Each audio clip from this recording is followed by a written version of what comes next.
It's the Smart Driving Cars podcast. Welcome aboard, and we hope you're staying well and safe. Thanks for taking the time to join us, and we have another great guest in store. This edition is sponsored by the Smart ETF's Smart Transportation and Technology ETF, symbol MOTO. For more information, head to motoetf.com.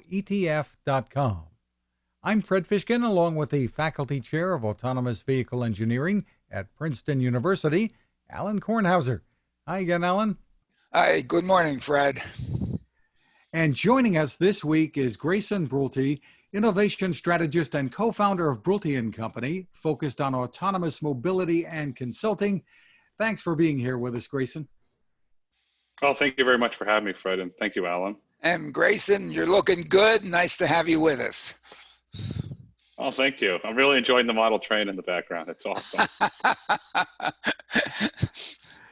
Grayson will be using one of your posts this week on Twitter as a launch pad. You said, as the global auto industry prepares for a significant uptick in car sales, good news there, auto companies must completely rethink their autonomous mobility strategy. You can get into that for us.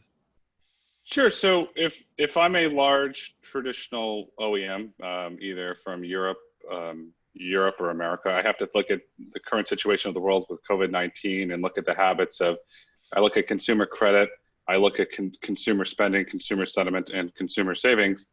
And then when you just talk to individuals and you see like a Harris poll where 70% of individuals came out recently and said that they feel that getting in a taxi is unsafe, 79% of those individuals felt like getting in a subway was unsafe. And if consumers have credit and they have cash, they're more inclined to buy a personal vehicle to go where they want, to have their freedom. And as we start to come out of this COVID fog, you're seeing individuals are wanting to drive to destinations. The CFO of Marriott came out on the earnings call and said they're expecting a 50% uptick in their drive to resort destinations. And you're going to see that they're going there, and an Uber or a Lyft will be very difficult because it's going to add on costs, and you're going to want to go. When you're going to want to go, you're not going to share it, and you want to ensure that the hygiene of that vehicle, because even though that Uber and Lyft have clearly stated that they're going to focus on hygiene, those vehicles are not owned by Uber or by Lyft. They're owned by individuals, and there's really going to be no way to enforce those quality standards. And as we shift towards autonomy, we saw the Cruise Origin, where individuals are facing one another. We've seen the Zoox mock-ups, where individuals face one another. In a post-COVID world, I feel that it's going to be very hard to convince an individual to share a ride with another individual that they do not know, and two, to face another individual. I think that as this whole ecosystem around autonomy has built on, everything has to be shared, everything has to be shared. I've always said for a long time that consumers are going to want single occupancy rides, and that's where it's going to go. They're not going to want to share another vehicle with another person, that they are going to pay a higher premium to ride by themselves or to ride with family members or to ride with friends. They're not going to want to ride with complete strangers.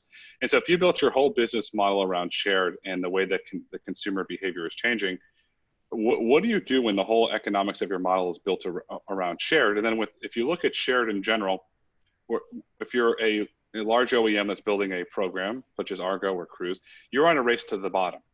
You have no impact margins. You do not have a brand that says, I'm going to pay a premium for your service versus another service. You're going to have to go to zero, and then you're going to open up the big Uber Lyft debate. How much are you going to subsidize to get that traffic? When you look at companies that are on the outside of mobility and autonomy that do not live inside of the OEM automotive world, that they have brands that they can license them. If you look at Ferrari, for example, car company out of Italy, 14.3% of their 2019 revenues was from licensing. And you're looking at data, according to Bain & Company, that's coming out of Europe now, where luxury hard goods sales are booming.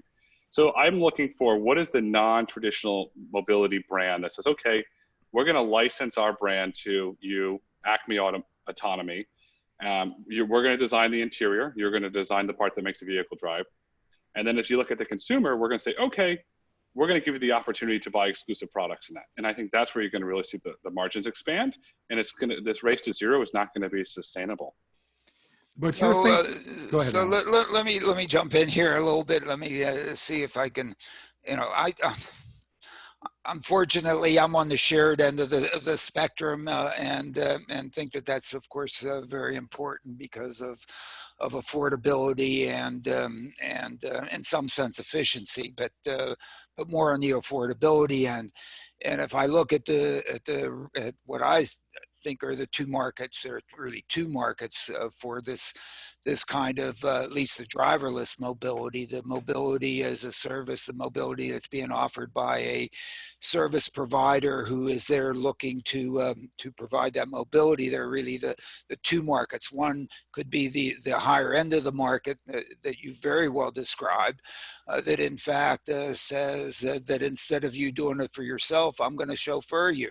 And certainly there's been a demand for being chauffeured since day one for the people that can afford it, and certainly one wants to do that.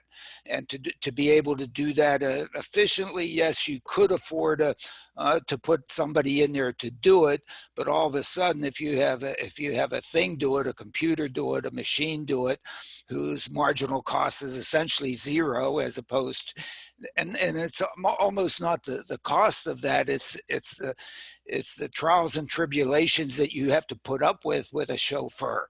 You don't only have to pay him or her, you got to put up with them. Well, I'm putting it bluntly, but you know, there's a management problem. Whereas if it's an algorithm, man, you just sit there and write some code, boom, it goes and does it. It performs, it carries out your mission, whatever it is, the mission that you want to carry out, you know, by a line of code that is replicable and all that stuff. So there's that end of the market, which you described very well, and so on. There's the other end of the market in which you know, you really want the affordability piece. You really want to deliver that same high quality level of service to a much broader range of the population and really scale. Okay, you can decide to just be a Ferrari and sell ones or twosies, or you can decide to be Yugo, or I don't know who sells a bunch. Chevrolet, whatever, you know where I'm going with that. On the other hand, and in fact, the technology that drives all that stuff in the center serves them both. It just depends on what piece of plastic or thing you put around it. And you could have a varied fleet. You could send these guys that way. But talk to me. But if you're a publicly traded company with shareholders, how do you build a model around affordability with next to no margins that you can go convince your shareholders, especially now? But why should there be next to no margin? Because you're going to be in a race to zero. No, you're not necessarily in a race to zero. People are willing to pay for mobility. And in fact, the rides may be free anyway, because in fact, those that you bring the mobility to, either on the end or on the production end or the consuming end, may be willing to pay you for this thing. So the revenue sources, I mean, I always use that elevator analogy business. You know why? Nobody pays for an elevator. But man, if you're on the 14th floor, and your rent better be an elevator. Otherwise, nobody comes and visits you, right? I mean, so horizontally, the whole thing could work out that way. And the luxury consumers could, hey, as I like to say, Hamilton Jewelers here in Princeton would pay how much to get me there to walk in to buy stuff for my wife? You know, I mean, talk to me. So I think those are interesting niche cases. But if you're looking at scaling general affordability, you're a large OEM. You've cut your dividend to preserve cash. You've furloughed and laid off employees. How are you going to continue to put $1 billion+ a year there? To me, you're running into massive union political issues. That you're keeping all these. Well, no, I mean, I'm thinking you manufacture these things, you put them out there, you buy them, you go there, you do, you run them, and you just generate cash. And you generate the cash through scaling, but there and the thing that makes it run, the algorithms and the sensors and the things serve both markets. And in fact, you could, I don't know, license it out to another one. I think you run them both. You run the spectrum and you become the mobility company. People pay for mobility. Look at how much each of us has paid, because 90% of us go out and buy cars and spend a whole heck of a lot of money. Why? Because we got a hell of a lot of mobility bang for the buck that we spent. And then, all the other things that went with it, and the Ferrari cap and you know. Grayson, do you let me ask you this, Grayson. You're down in Florida and you're seeing it there and elsewhere around the country. There is this pent up demand among a lot of people for life to go back to being almost exactly the way it was. And people are really wanting that. Why do you think there is going to be this long-term aversion to the idea of ride sharing? I think that you have ride sharing is that you have to get the consumer over the fear of getting sick. Over that's going to be one of the big fears. And you know, some of the individuals with ride sharing compare it to airlines, but the airline owns or leases that plane, and you saw all the stuff where United announced the Clorox deal. They're very focused on cleaning. When you're in a ride sharing business, an Uber or Lyft, you don't own that vehicle. There's no way for you to guarantee that it's going to be clean. John Krafcik, CEO of Waymo, went on CNBC this morning and said that Waymo owns the fleet. We'll be able to ensure that every vehicle is clean because of their partnership with AutoNation. There's no way for Uber or for Lyft to decide that the vehicle is going to be clean into what hygiene standards. So Uber and Lyft disappear. Big deal. They weren't here, 5 years ago. They're going to be gone, 2 years from now. And in fact, in the end, if you actually look at how much market Uber and Lyft penetrated, it's, basically 1%. They're a niche. It was kind of nice when we had it, and it was kind of neat to have it. But, in a sense, that thing can be replaced. Waymo can go out and buy the vehicles, put the fleet. They could put a million vehicles out there on the road, and wipe them out. Automated, doing it. Talk to me. So let's say Uber and Lyft go away. Yeah. How much of the blame does the politician from San Diego County that introduced AB5 that has a very inappropriate Twitter account for an elected official with swearing at constituents and swearing at Elon Musk that authored AB5? Does AB5 become the scapegoat? I guess so. I mean, I think there will still be an Uber Lyft because of the niche markets, both on the supply and demand side that it served, and whether it's Uber and Lyft, but it's not going to be 60 billion valuation scale to whatever and all the things that were discussed. And in fact, a good number of people will still want to be probably chauffeured.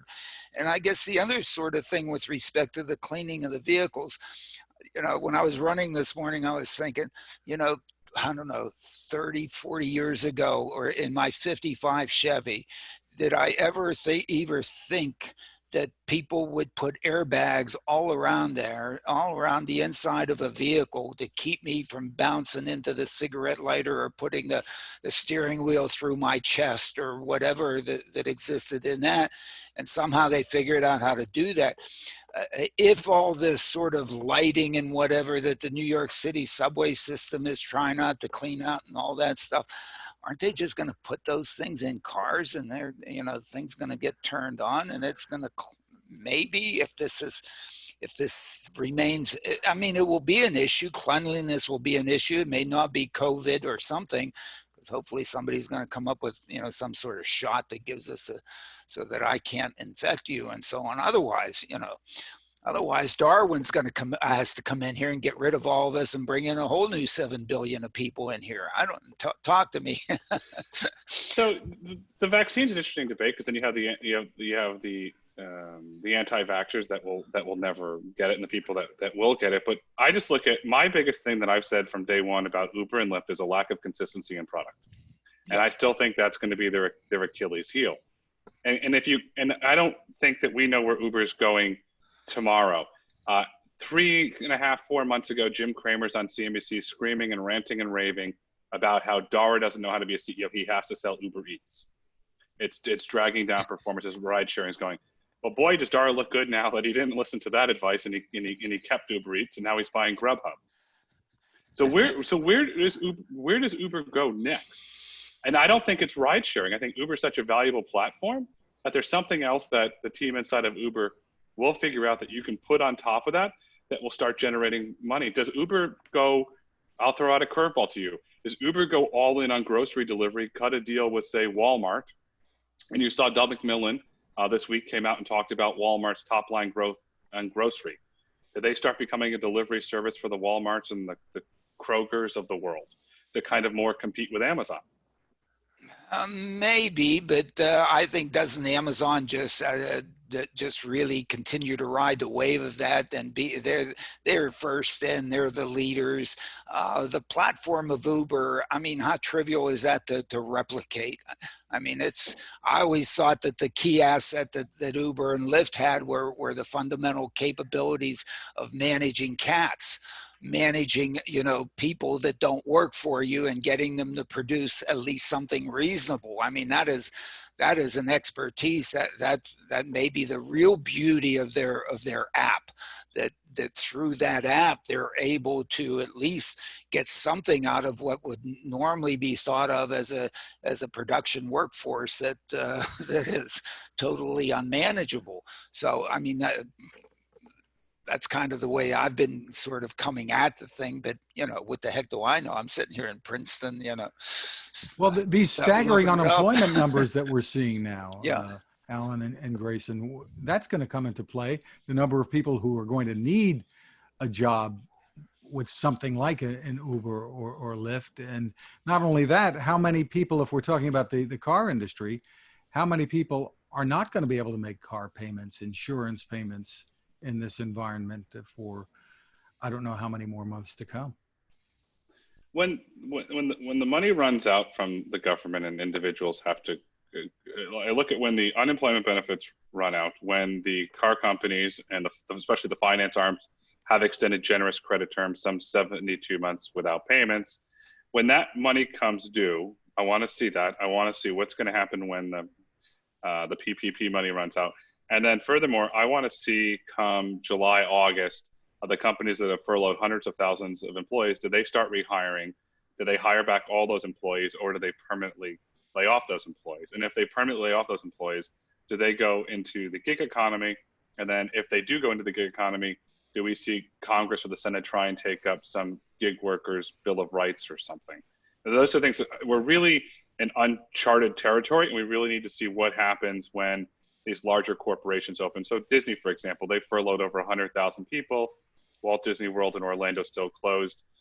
Bob Chapek, the new CEO of Disney, is saying that we're going to open initially at 20% capacity. How are you going to hire back all those employees if you're only going to operate Disney World at 20% capacity? And what is your timeline to going back to Disney World to 100% capacity? And then what is your timeline for rehiring those individuals? And furthermore, will you keep the healthcare benefits for those individuals if they're in that queue waiting to get hired back as you start to bring on capacity?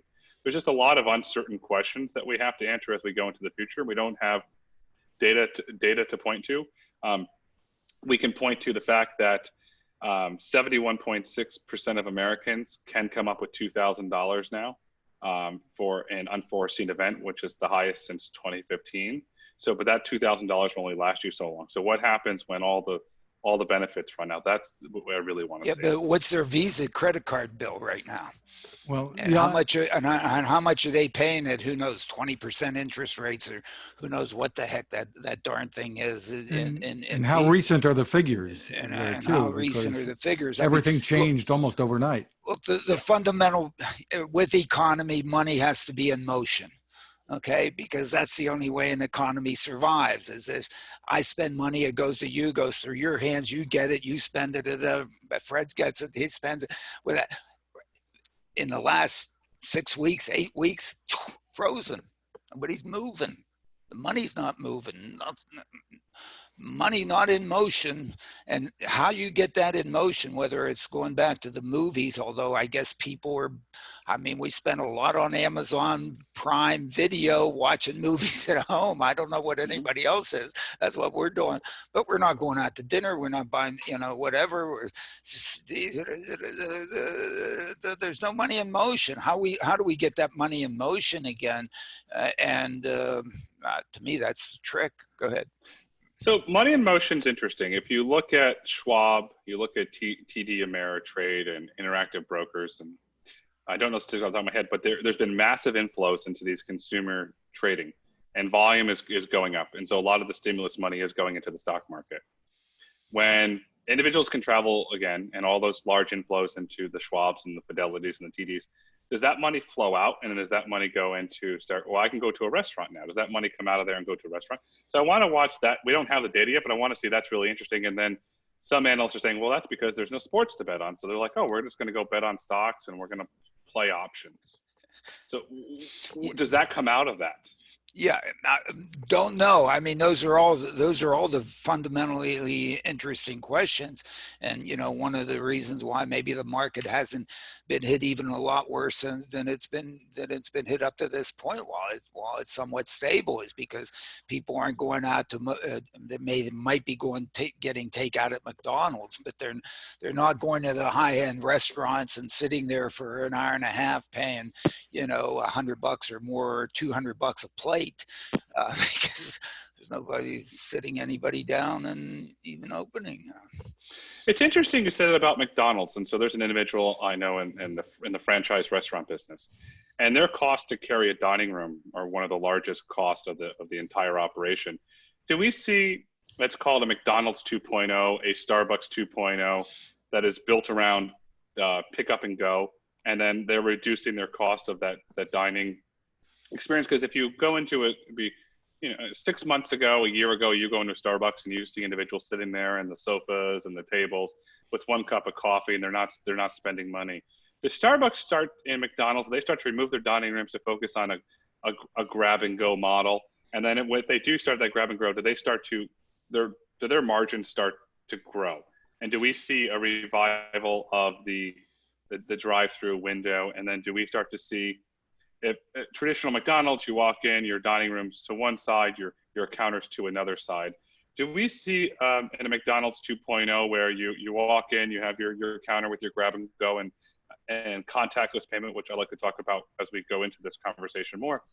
And then on the other side of that building, do you have it just based on the pure delivery? So the Neuros of the world, they can come in and that you can put it in there and boom, and away you go.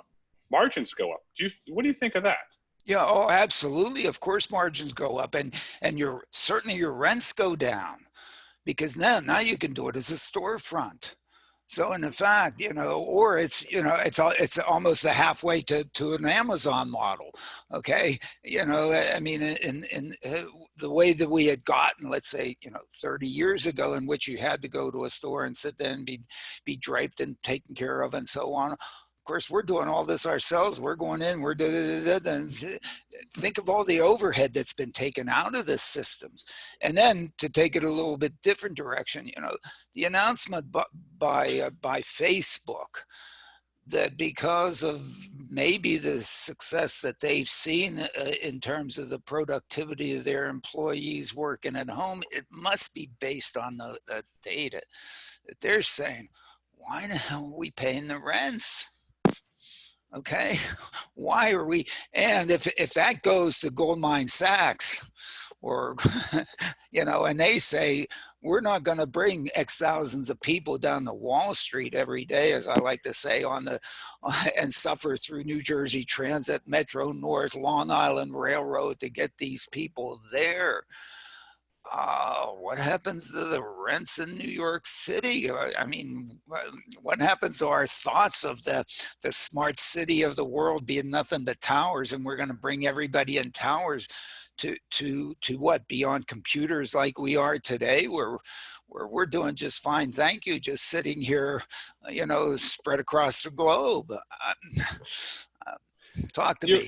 So you're right. You're right about rents. And the one market, I haven't really studied the New York market in terms of both from a commercial real estate perspective and from an individual, just an average renter perspective. The one that I'm really looking at with the Facebook is interesting.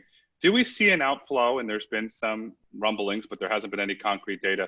An outflow of companies and individuals from San Francisco to, say, Austin, to Dallas, to Phoenix, where you get a $6,000 a month in San Francisco, get you a studio, $6,000 a month in the suburb of Dallas or Austin, get you a pretty decent, nice house. And with Facebook allowing them to work remote, do we see this big outflow where if you talk to a lot of individuals, they don't necessarily want to live in, they're living there because that's where the job is? Yeah, no, I mean, all of a sudden but it's not just the Austins, it's the Daytons, it's the Peorias, it's the Princetons, it's the villages. So all of a sudden, instead of us discussing smart cities, we need to be discussing smart villages, smart communities, and that kind of structure, because to pack everybody into small areas. Why? Hey, it's a great real estate play for the real estate, and two, for those that have high capacity sort of traditional mobility systems. It's, you just put a subway between them. But it doesn't seem. Do you live in a high rise? Doesn't look like you're in a high rise there. No, Okay. no, we're in a house. I don't live in a high rise either. Who wants to live in a high rise? What, to get the view? I don't know. Talk to me. So you look at a high rise, and then some of them are not being built. You have the skeletons. You have individuals that are actively trying to sell it, especially if you look around 57th between 6th and 7th, and 58th between 6th and 7th in Manhattan. A lot of those are just sitting there as empty shells. There was a lot of foreign money that just parked it there.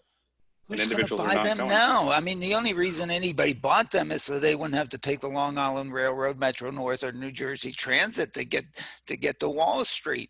But if they're not going to Wall Street anymore, they might as well just live out in the Hamptons, where they have their other house, or their dacha, up in, up along the Hudson or something.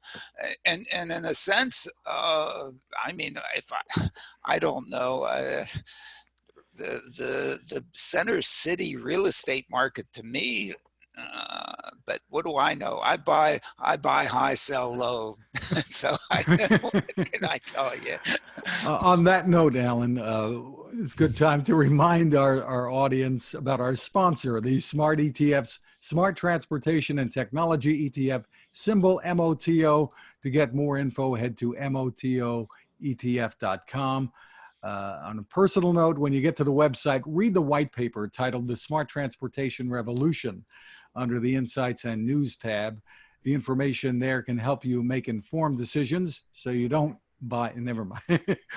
ETFs can be a smart way to spread risk with your investments and focus on a particular category. The site again is motoetf.com. Alan, getting to some of the headlines in the latest Smart Driving Car newsletter. The National Safety Council is reporting that the motor vehicle fatality rates jumped 14% in March, despite this quarantine. Discouraging and unexpected, I suppose. Well, I don't know. I mean, it is the rate. Okay, so it's the rate per vehicle mile traveled that jumped up, but that is a substantial jump. Okay, and so basically, if you're in the policy area and your main objective is safety, my goodness, this has been, one of the things. What the heck's going on here?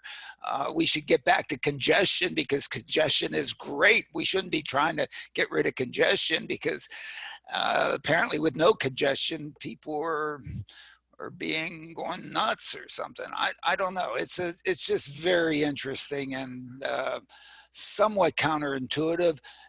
Don't think this is really what we saw with the downturn in travel in 2008. Okay, there was a slight increase, but not at this magnitude. This is a big number. So one has to look and see, but there's been a big change, or at least certainly around here in Jersey, there's been a big change. Maybe, I don't see the rest of the nation and I don't watch the news. So, because whatever. Grayson, any thoughts on that one? How much do you attribute to stress and distracted driving, where people are worried about, can I make my mortgage? Can I afford the school? Like, to me, it seems that this is such a stressful time, and there's nothing in really history, unless you go back to the Spanish flu, to look at, where the consumers are just so worried about their livelihood. Can I put food on my table? Do you think that's causing some of this, where their mind is one place while they're driving?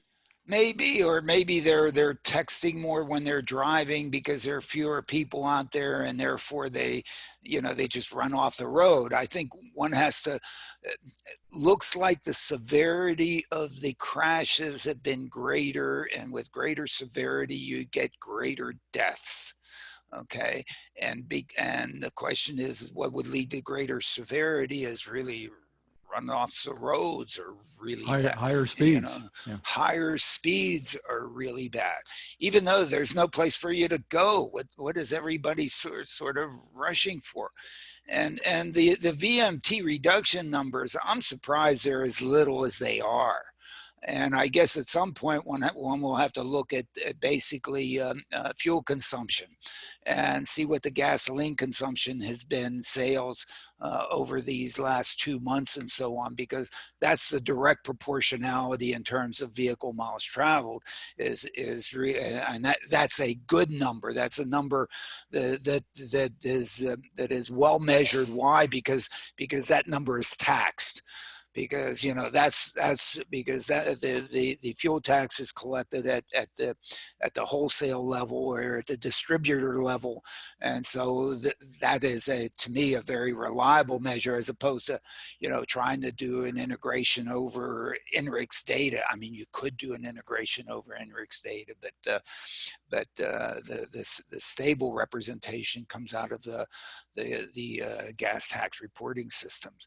So I don't know, but it's interesting. And something else, Grayson?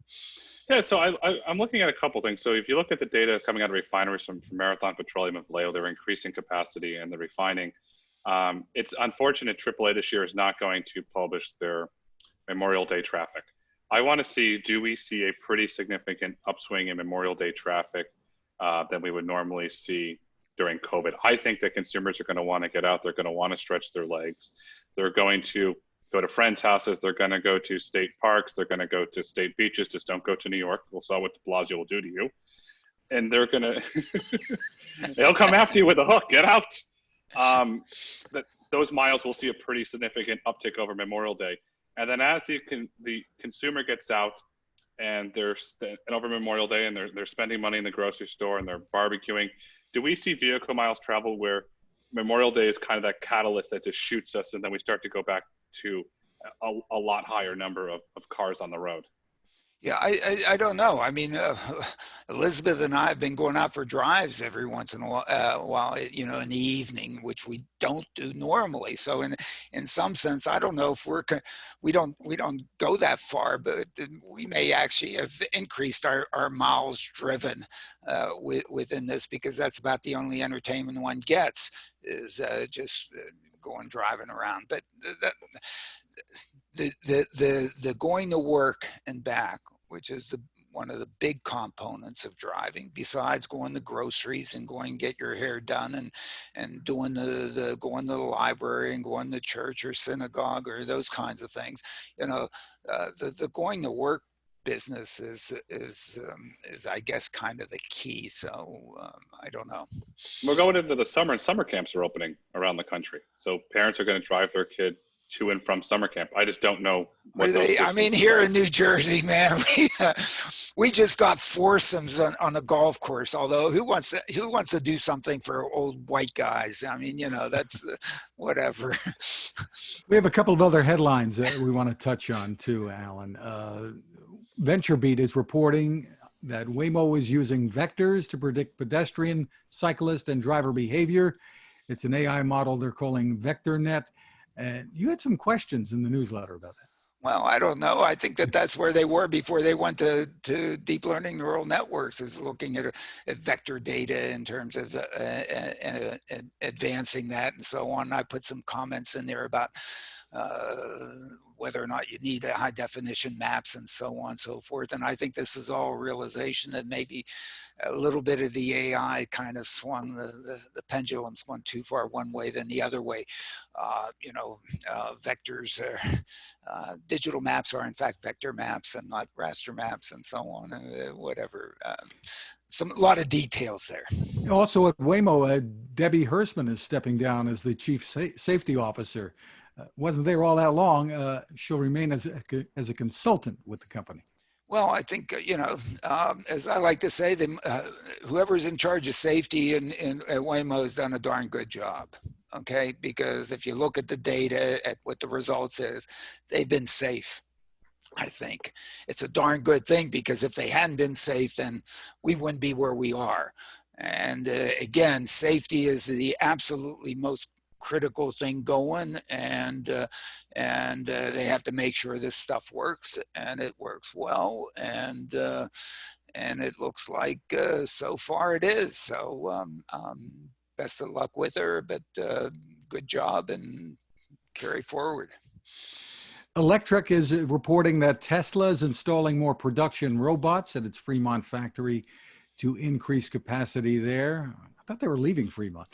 The articles. No, they're trying to reopen. Who knows? I mean, I guess it's. That was a threat, but yeah. The article speculates that Tesla could reach an overall annual production capacity of 1 million vehicles by the end of next year around the world. I mean, it looks like, every time you look in the aerial photographs of the various plants they have around the world, they're either, building more or whatever. Yeah, and it looks like they're doing it, and people are buying it. Congratulations. The SAE is involved in recommending the use of standardized names for advanced driver assistance features, ADAS, to reduce confusion, they say. But the list is not meant to replace automaker proprietary system or package names. Can they have it both ways, Alan?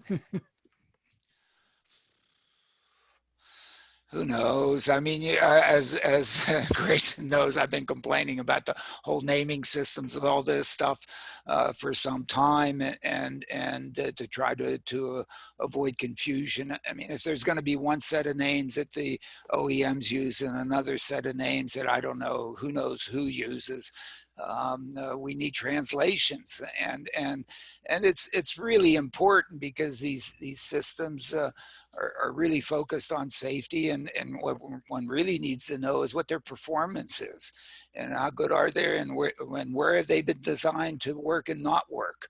Okay, are they really going to avoid collisions that are under 12 miles an hour or whatever, so on and so forth. We have all these great measures with respect to horsepower and fuel consumption and torque. On the safety side, who knows? Some people wait until the absolute last second to be able to initiate automated emergency braking, and it doesn't work if the object is stationary in front of you, and who knows what other conditions and constraints are involved in the code that goes in there. So yes, this will help avoid a lot of the confusion. The VIN of a car doesn't describe the safety features that are in the car. So you can't go to the VIN. It'll describe the kind of engine and the kind of other stuff and whatever that's in there. But anyway. Doesn't seem to make a lot of sense, does it? Well, safety's been sort of a two-edged sword forever, because it was not unsafe at any speed until Ralph Nader showed up, and the folks making it didn't want to make it seem as unsafe, because if people had the perception that this thing's unsafe, they wouldn't buy it. So of course it had to be thought of safe, and the giving in to the fact that they have to put something in there to make it safe. I mean, look at how tough it was to get an airbag into a car. I mean, GM had the capability, when, and didn't do it. It took Mercedes to put it into the steering wheel and say, maybe some consumers might want to buy it, and Chrysler to actually come out of bankruptcy. And the way out of bankruptcy was by putting an airbag into a steering wheel. So it just went, Anyway, I don't know, whatever. It's tough. And of course we want to make it safe, and absolutely. And that is the main criteria. And the criteria, and you don't need to make it automated. Take the driver out. Driver, as we've said many times, driver is really good. Really good. What's going to happen for some of the time? Every once in a while we flake out, and we misbehave, and then we go in the complete toilet on the thing. And that's where we get ourselves into trouble. But when we're concentrating and we're out there and we're doing it and we're careful, man, no computer is going to beat us. It's interesting you said that. So the Governor Highway Safety Association came out this week and said that they're concerned because your average individual has not driven very much over the last 2 months, and they're concerned that they're going to need practice to ramp up to get there. Any thoughts on that? I don't know. I haven't ridden a bicycle in a long time. I can get on that bicycle and ride it. That is like, I mean, you know, my wife tends to ride shotgun, okay, and I drive. Does that mean that, you know, her capabilities of driving have somehow,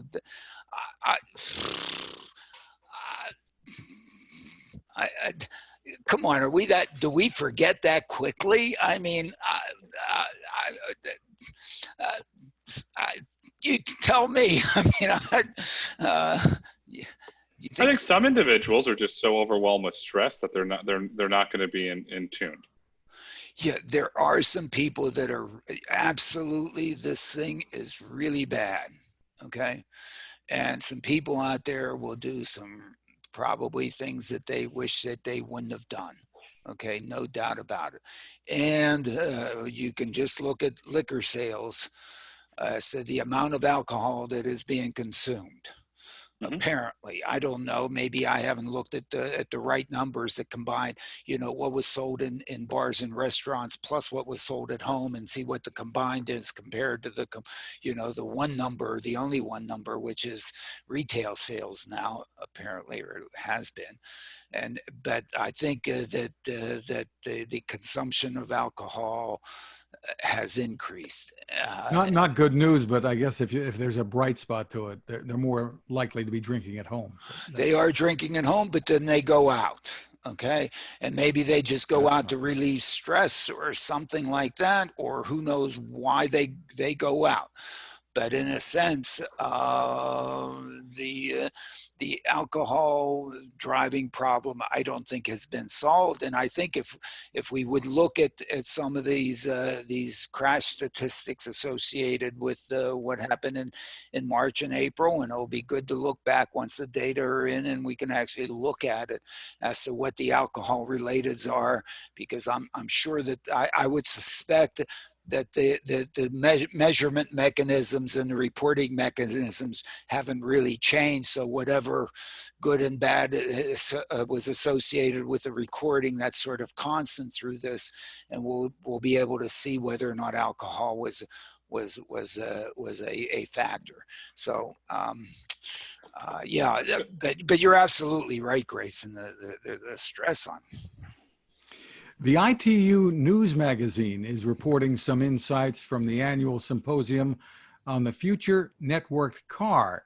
Some good information there, Alan, and a launching point for the next Zoom Tank live debate.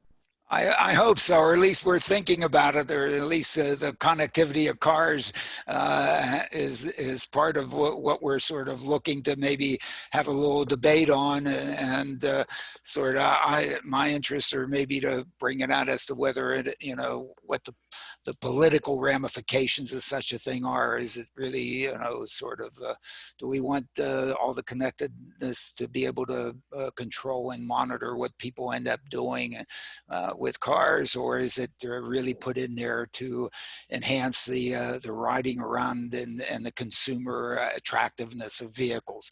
But I'm stirring the pot to see if we can get a good debate going and get people really angry at me so that they'll tune in and watch. I don't know, but we're working on it.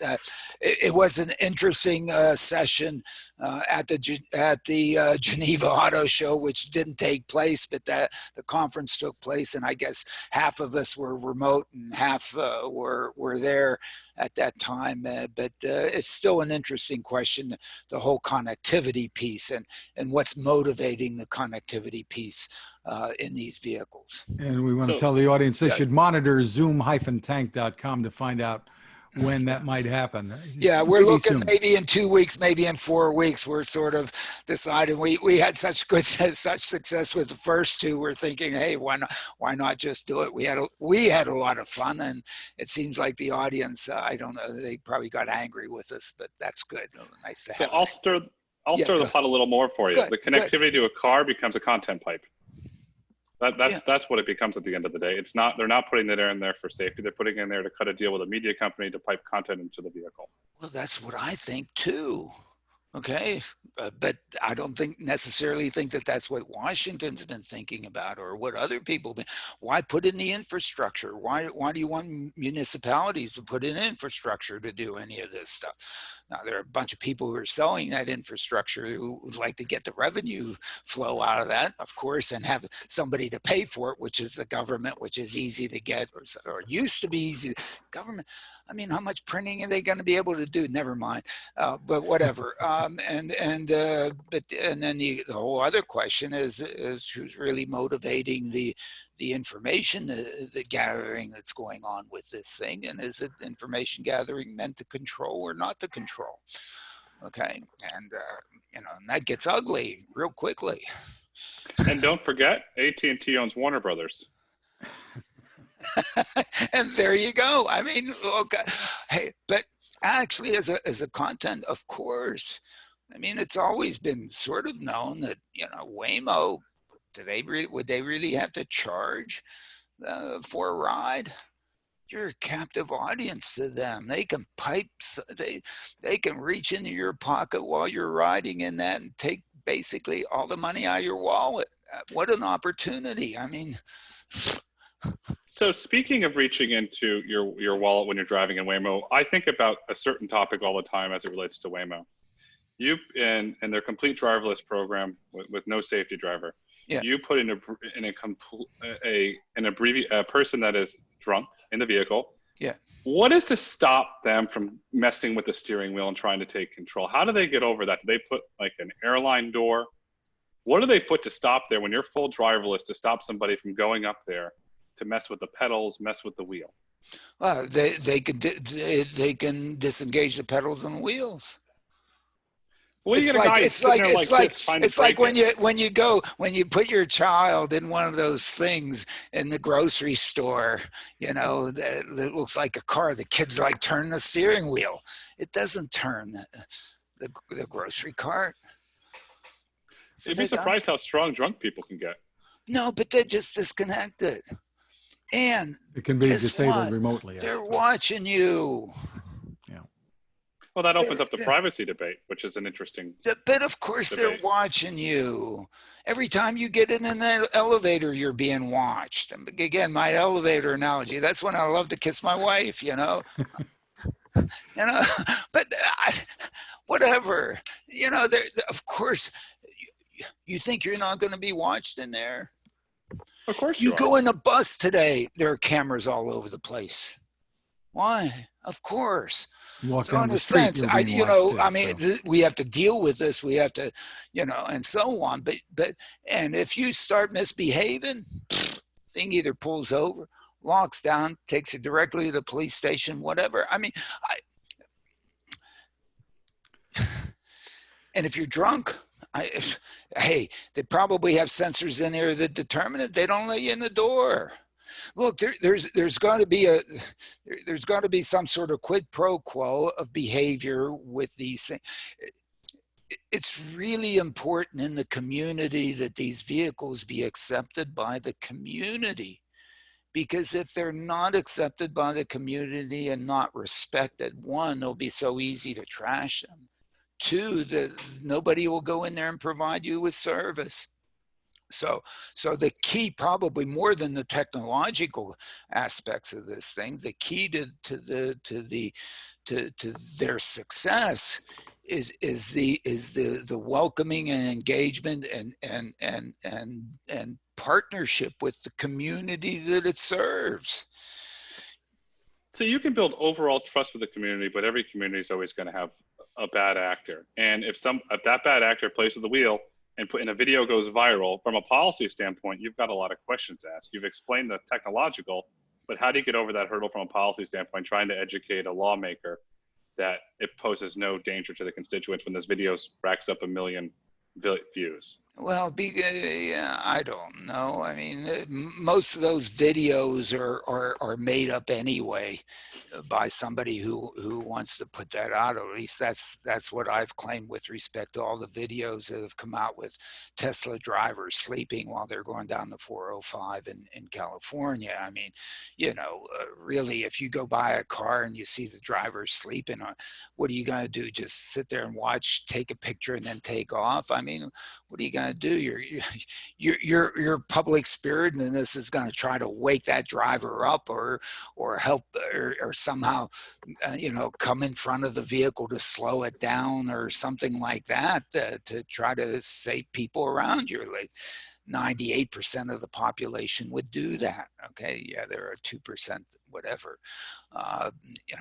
You can't do things for everybody, right? No, that's good, true. I mean, and Tesla's highly polarized brand. Yeah, and you either love it or you hate it. There's right. No in between. But those videos get picked up by the mainstream media. They get picked up by policymakers, and they start asking questions. That's my big concern. With the current iteration of the Waymo vehicle. Yeah, no, I agree, and I don't know. I guess one has to educate the politician or the policymaker and say, you got to look beyond this, and we know, you have an axe that you're trying to grind. If you want to use this to grind the axe one way, you'll use it. What can I do about it? This is part of the problem we're facing with the COVID-19 stuff. Everybody has an axe and they're grinding it using COVID-19. And so all this stuff gets pushed one way, another way, biased here, biased there. That's what makes it tough. And that leads us to one more item from the newsletter, Alan. Yeah. The MIT Technology Review this week ran a piece titled "How Coronavirus is Accelerating a Future with Autonomous Vehicles." But as you point out, make sure you read the part that labels it sponsored content provided by Baidu. Yeah, well, it doesn't say sponsored content, but it says from Baidu. I don't know. I guess I like to put it in there. That's fine. I mean, they should at least. Yes, it'd be nice to really know what's going on in China and so on. We can take a look at it and whatever, but as we kind of know, my goodness, it doesn't seem to be complete visibility into that, into what's going on there. Great, I'm glad they're doing wonderful things, but darn it, MIT Technology Review should at least, say that this is a paid for. Well, it does say sponsored content. It is labeled that way. Oh, it is labeled there. I guess I didn't acknowledge that. So. Yeah. Well, that's going to wrap up this edition. Thanks to our sponsor, the Smart ETF, Smart Transportation and Technology ETF. The ticker symbol for the ETF is MOTO. And for more information, head to motoetf.com. We want to thank Grayson Brulte for joining us again today. Really appreciate it, Grayson. Great content. Oh, thanks, Fred. Thanks for having me on. Alan, it's always great to converse on this topic, so thank you as well. Yeah, and thank you, Grayson. Thank you for being here. Lovely having you, and a lot of good information. I think a lot of insights you provided. Thank you. Where's the best place for people to go to follow all that you're doing? They can follow me on Twitter at GBRULTE, and the same handle as well on Instagram at GBRULTE. You can find us at smartdrivingcar.com, also on Anchor FM, Spotify, TuneIn, Apple, Google, Spreaker, SoundCloud, and more. You can get your smart speaker to play us too. You can find my tech reports at Techstination.com. And don't forget to go to zoom-tank.com. You can watch the last live debate from this past Monday, the one before that too, and keep tabs on what's coming up. I'm Fred Fishkin along with Alan Kornhauser. Thanks for listening or watching, and stay healthy.